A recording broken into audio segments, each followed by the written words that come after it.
మనమైతే ఇప్పుడు మన 2 బైక్స్ని ఒక చిన్న షార్ట్ రైడ్కి అయితే తీసుకెళ్తున్నాం.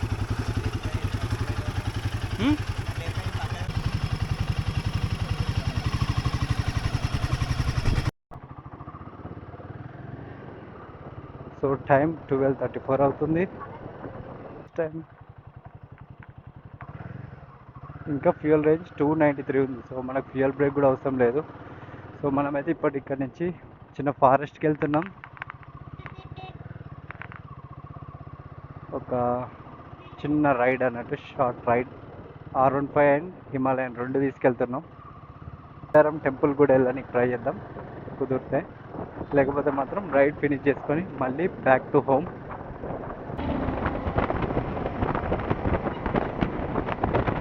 సో R15 మా తమ్ముడు నడుపుతున్నట్టు.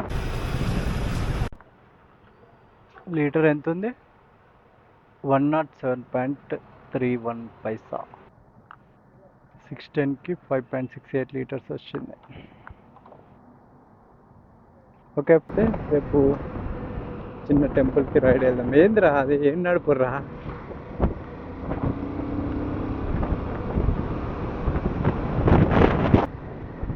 ఇక్కడ ఒక లారీ కాలిపోయింది, మొత్తం ఫైర్ యాక్సిడెంట్ అయింది.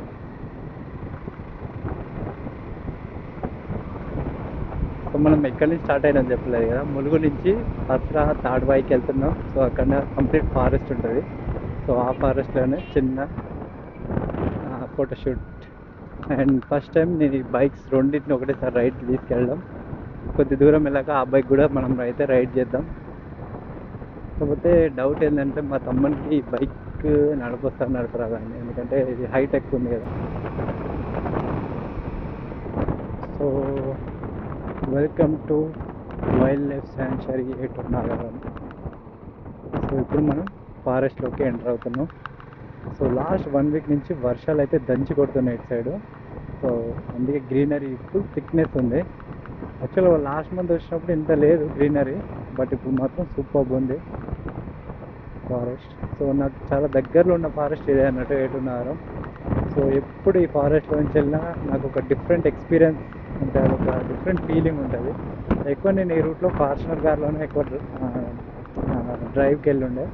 సో బైక్స్ మీద కూడా వెళ్ళాను, బట్ చాలా తక్కువ. సో మన హిమాలయన్ మీద అయితే ఇదే first time forest ride. So నాకు చాలా మెమరీస్ ఉన్నాయి ఫారెస్ట్తోని. సో నాకు ఫారెస్ట్లో బైక్ నడిపిస్తుంటే సూపర్గా అనిపిస్తుంది. ఎక్కువ నేను కర్ణాటకలో రైడ్ చేశాను, బైక్ రైడ్ ఫారెస్ట్లో. సో అక్కడ కూడా మంచి ఎక్స్పీరియన్సే ఉన్నాయి.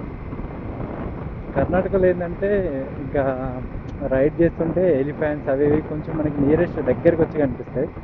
బట్ ఈ ఫారెస్ట్లో అంత ఏం కనిపించవు. బట్ చూడడానికి ఫారెస్ట్ మాత్రం సూపర్గా ఉంటుంది. ఇది కూడా అంటే ఇంకా లైట్గా వర్షం పడితే కిరాకు ఉంటుంది, ఎందుకంటే ఫారెస్ట్లో నుంచి ఒక రకమైన స్మెల్ వస్తూ ఉంటుంది అన్నట్టు. ఆకులు ఇలా కింద పడిపోయి పసరు ఏదో ఒక టైప్ ఆఫ్ స్మెల్ అయితే వస్తుంది, సూపర్గా ఉంటుంది. అది రెయినీ సీజన్లో వస్తే మనకి ఆ అట్మాస్ఫియర్ని ఎంజాయ్ చేయొచ్చు. సో ఆగస్ట్లో మళ్ళీ మనం ఇటు సైడ్ రైడ్ చేద్దాం, ఎందుకంటే ఇటు సైడ్ చాలా వాటర్ ఫాల్స్ ఉన్నాయి. సో వాటర్ ఫాల్స్ అన్నీ మనం ఆగస్ట్ తర్వాత కవర్ చేద్దాం. సో అప్పుడు ఇంకా సూపర్గా ఉంటుంది ఫారెస్ట్ అయితే.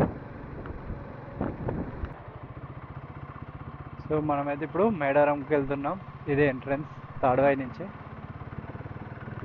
సో టెంపుల్కి వెళ్ళేసి అక్కడ ఒక 1 అవర్ అట్లా స్పెండ్ చేసి మళ్ళీ రిటర్న్ హోమ్కి వెళ్ళిపోదాం. సో ఇక్కడ నుంచి మనకి ఫారెస్ట్ సూపర్గా ఉంటుంది. మళ్ళీ ఇది మేడారంకి వెళ్ళే రోడ్డు.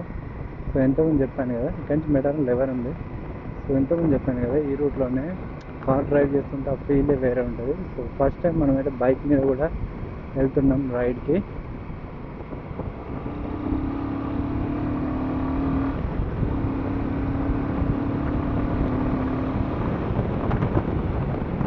ఫుల్ టర్నింగ్స్ ఉంటాయి అన్నట్టు, సూపర్గా ఉంటుంది ఎక్స్పీరియన్స్ రైడ్ చేస్తుంటే.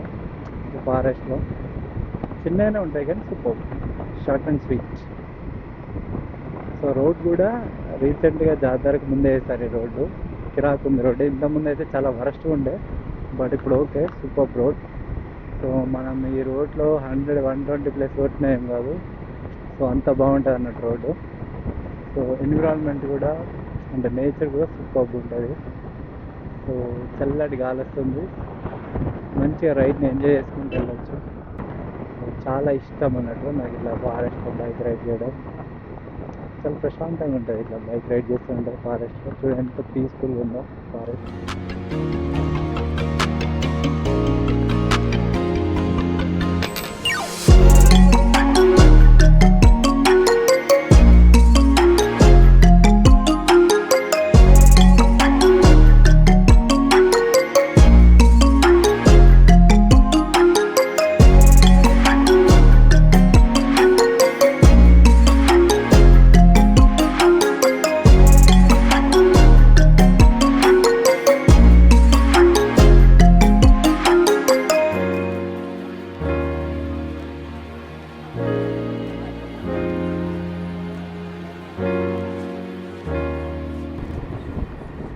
ఇప్పటికీ స్టిల్ వీకెండ్ టైమ్స్లో ఇటు రద్దీ చాలా హెవీగానే ఉంటుంది.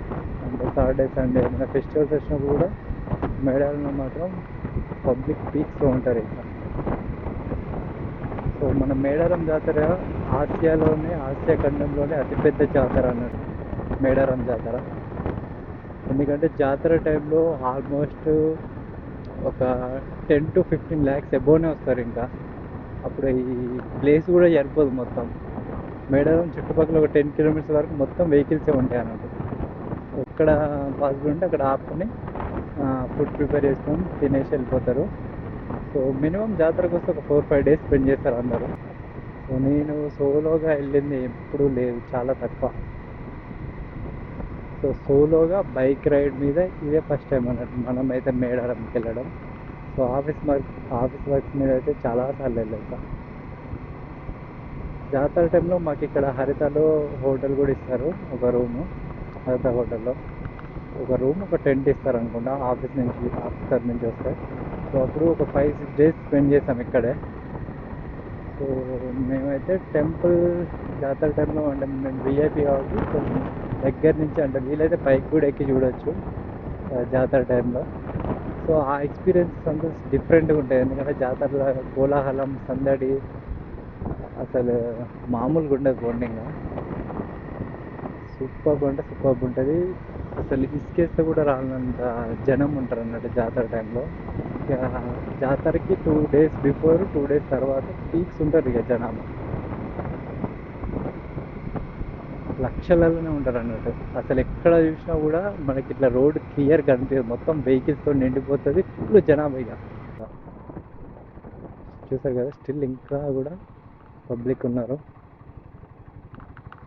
ఇక రేపు వీకెండ్ కదా, ఇప్పుడు ఫ్రైడే, ఈరోజు June 7th. So Saturday Sunday ఇంకా మెంబర్స్ అంటే క్రౌడ్ పెరుగుద్ది రేపు వెళ్ళండి. ఇంకా అప్పుడప్పుడు ఇట్లా ఫ్యామిలీతో వచ్చి చిల్ అవుతారు అన్నట్టు. స్ట్రేట్కి వెళ్తే విలేజ్లోకి వెళ్తాం, మేడారం విలేజ్ లోపలికి. సో ఇటు సైడ్ వెళ్తే టెంపుల్కి వెళ్తాం అన్నట్టు.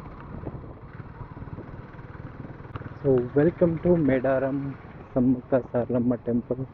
లెఫ్ట్ సైడ్లో జాతర టైంలో ఇక్కడ మనుషులు నిలబడికి కూడా ప్లేస్ ఉండదు. సో ఇదే టెంపుల్. సో మనమైతే ఇప్పుడు దర్శనానికి వెళ్దాం బైక్ పార్క్ చేసి. జాతర టైంలో ఇక్కడ ఒక్క వెహికల్ కూడా కనిపించదు, దరిదాపుగా మొత్తం ఫుల్ ప్యాక్ అయిపోయి ఉంటుంది.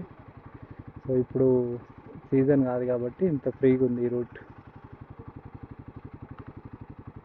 బైక్ ఇక్కడ పార్క్ చేసి మనమైతే దర్శనానికి వెళ్దాం.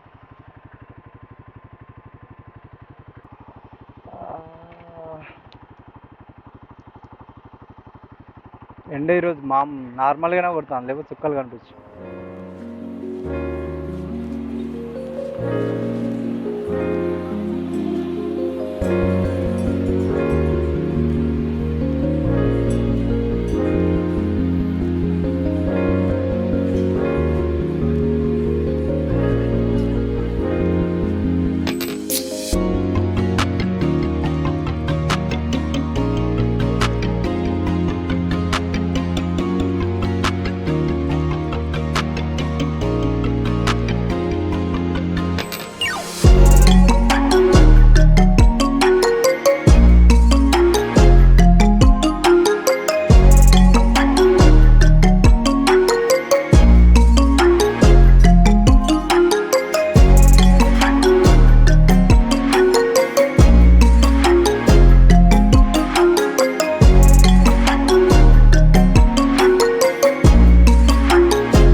దర్శనం కంప్లీట్ అయిపోయింది.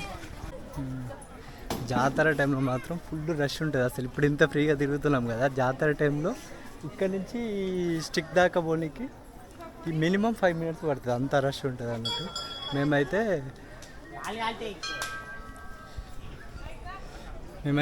ఇందులో ఉందా ఇది, ఇక్కడ ఇది మీడియా పాయింట్ అన్నట్టు. సో మీడియా పాయింట్కి వచ్చి ఇక్కడ నుంచి ఇట్లా వచ్చేది అన్నట్టు దర్శనానికి. సో అట్లా వచ్చినా కూడా ఇందులోకి వెళ్ళి అక్కడికి వెళ్ళడానికి మినిమం 1 hour పడుతుంది జర్నీ.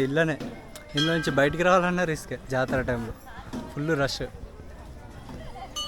సో లాస్ట్ టైం అతి కష్టం మీద ఒక 4 days ఉంటే 4 days దర్శనం చేసుకున్నా డైలీ. సో ఇప్పుడు మాత్రం ఇంత పీస్ఫుల్గా కనిపిస్తుంది, కానీ జాతర టైంలో ఇట్లా ఉండదు ఇక్కడ.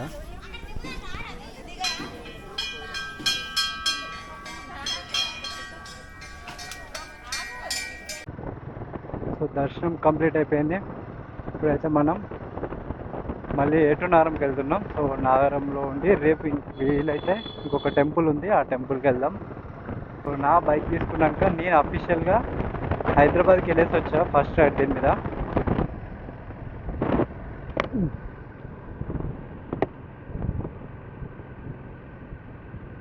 సో అఫీషియల్గా ఫస్ట్ రైడ్ హైదరాబాద్కి వెళ్ళేసి వచ్చా. సెకండ్ రైడ్ వచ్చేసి మేడారంకే. సో అది కూడా నా 2 bikes తీసుకొని వచ్చాను. ఇంతవరకు అయితే అది నడపాలి. ఇంకొక టెంపుల్ ఉంది ఏటునారం దగ్గరలోనే. సో రేపు వీలైతే అక్కడికి కూడా వెళ్ళేసి వద్దాం మార్నింగే. సో ఈరోజు నైట్ స్టే వచ్చేసి నాగారంలోనే. రేపు మాత్రం మార్నింగే వెళ్దాం ఆ టెంపుల్కి, అది కూడా బాగుంటుంది. ఆల్రెడీ ఇంతకుముందే నేను చాలాసార్లు వెళ్ళాను, బట్ బ్లాగ్ చేసుకుంటూ వెళ్ళడం ఇదే ఫస్ట్ టైం అనుకోండి ఇంకా. సో మనమైతే ఫారెస్ట్లో ఇప్పుడు మన R15 బైక్ని అయితే రైడ్ చేయబోతున్నాం. ఒకసారి ఎగ్జాస్ట్ సౌండ్ చూడండి.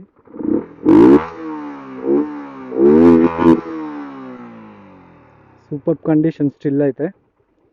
చలో మనమైతే ఒక చిన్న రైడ్కి వెళ్దాం ఫారెస్ట్లో.